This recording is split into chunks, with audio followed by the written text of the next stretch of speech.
Halo, Assalamualaikum warahmatullahi wabarakatuh. Kembali lagi bersama aku Nadia Reski Cayani. Di video kali ini aku akan melanjutkan materi sejarah sastra mengenai periode 1945 sampai 1953. Selamat menyaksikan.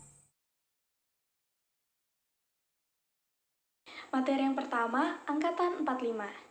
Habib Yasin, Sitor Situmorang, Rosian Anwar, Alka Hanimajah, dan lain-lain gigih membela Angkatan 45 dan mengatakan bahwa pengarang, yaitu muda-muda ini, tak bisa lagi digolongkan kepada Angkatan Pujangga Baru. Pada tahun 1952, Habib Yasin mengumumkan esai berjudul Angkatan 45 yang merupakan pembelaan terhadap kelahiran dan hak hidup Angkatan 45. Esai ini kemudian diterbitkan dalam kumpulan karangan Yasin yang berjudul Kesusastraan Indonesia Modern dan Kritik dan Esai 1945.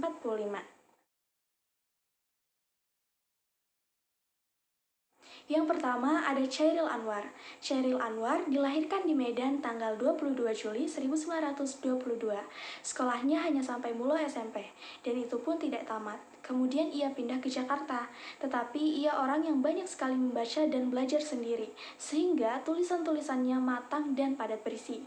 Selanjutnya ada Asrul Sani dan Rifai Apin. Penyair kawan Chairil yang sama-sama mendirikan Gelanggang Seniman Merdeka ialah Asrul Sani dan Rifai Apin.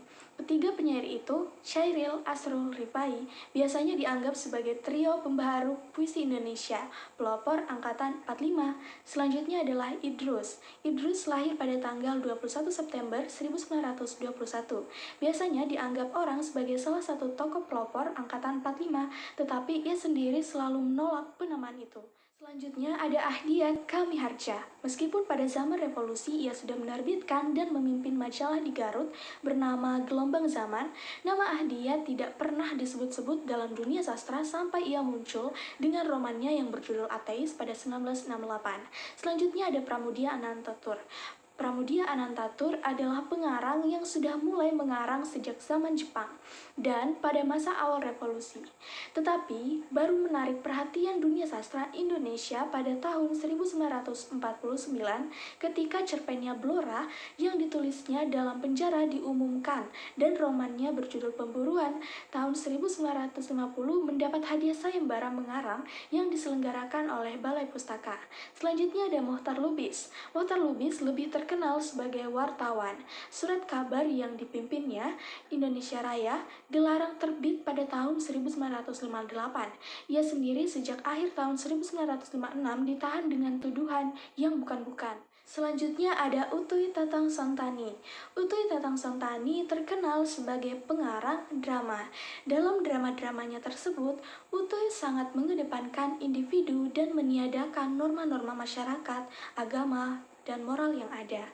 Selanjutnya ada Sitor Situmorang. Kumpulan sajaknya yang pertama berjudul Surat Kertas Hijau dan Orang Asing. Dalam kumpulan ini, Sitor kebanyakan mempergunakan soneta dalam mengisahkan pengalaman dan petualangan selama di Eropa. Kemudian disusul oleh kumpulan sajaknya yang kedua, berjudul Dalam Sajak pada tahun 1955. Dan yang ketiga berjudul Wajah Tak Bernama pada tahun 1956. Selanjutnya ada Alka Hanimajah. Pada masa Jepang, ia turun ke Jakarta dan bekerja sebagai penerjemah Sunda di kantor pusat kebudayaan. Sajak-sajaknya yang dimuat dalam majalah Pujangga Baru sebelum perang banyak menyajikan keindahan alam. Selanjutnya ada M. Balfas dan Rusman Sutya Sumarga. M. Balfas lebih terkenal sebagai prosais. Meski ia menulis beberapa buah sajak, cerpennya yang berjudul Anak Revolusi menarik perhatian orang dan diumumkan di majalah Gema Suasana pada 1948. Rusman mulai menarik perhatian pada tahun 1946 ketika cerpennya yang berjudul Gadis Bekasi mendapat hadiah dari Balai Pustaka. Selanjutnya ada Trisno Sumarjo. Selain sebagai pengarang, beliau dikenal pula sebagai pelukis.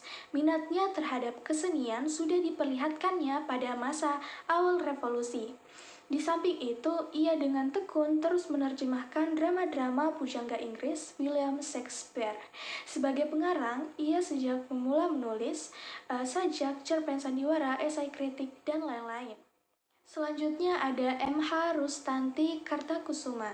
M.H. Rustanti Kartakusuma pada angkatan 45, tulisan-tulisannya agak berbeda dengan buah tangan para pedagang angkatan 45, baik isi maupun bentuknya. Ia sendiri tidak menganggap dirinya tergolong kepada angkatan 45, tetapi ia mulai muncul dan mengumumkan tulisannya pada akhir tahun 40-an, berupa sajak, drama, cerpen, dan juga esai.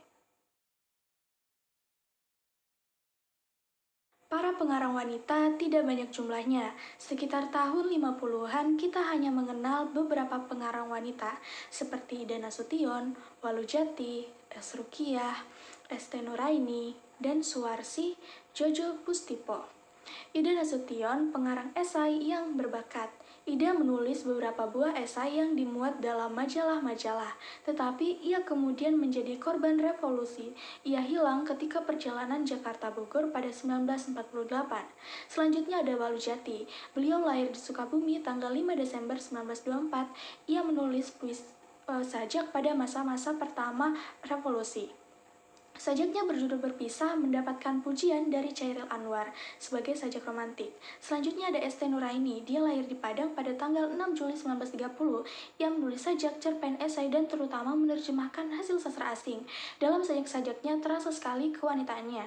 Selanjutnya S. Rukiah yang lahir di Purwakarta tanggal 25 April 1927 juga menulis sajak. Selain menulis sajak, ia juga berhasil sebagai pengarang prosa.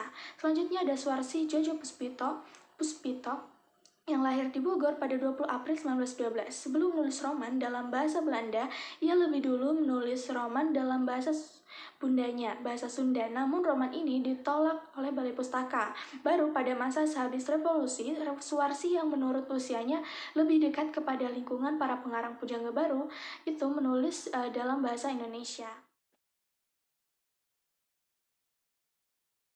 Yang pertama ada P. Sengojo. Ketika menulis esai, ia menggunakan nama samaran Suripman.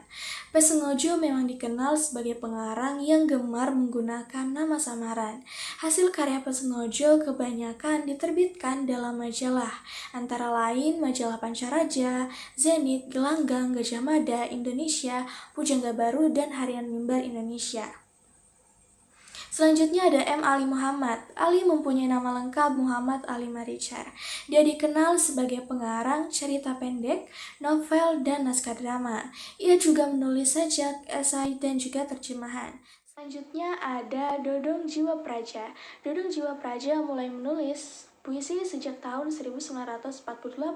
Puisi yang ditulisnya tahun 1948 sampai 1972 dipublikasikan dalam berbagai majalah di Indonesia, antara lain dalam Mimbar Indonesia, Gema Suasana, Gelanggang Siasat, dan Budaya Jaya. Sedangkan puisinya yang mutakhir tahun 1973 sampai 1994 dimuat dalam majalah Budaya Jaya. Selanjutnya ada Haryadi S. Hartowardojo. Haryadi S. Hartowardojo adalah sastrawan Indonesia yang terkenal karena novel yang berjudul Orang Buangan. Nama lengkapnya Haryadi Sulaiman Hartowardojo. Dia lahir pada tanggal 18 Maret 1930 di desa Ngangkruk Kidul, Prambanan, Klaten, Jawa Tengah dengan nama Haryadi Sulaiman. Sekian dulu videoku mengenai sejarah sastra periode 1945 sampai 1953. Aku berterima kasih banyak buat teman-teman yang sudah menonton video ini hingga akhir. Sampai jumpa di videoku selanjutnya. Dadah!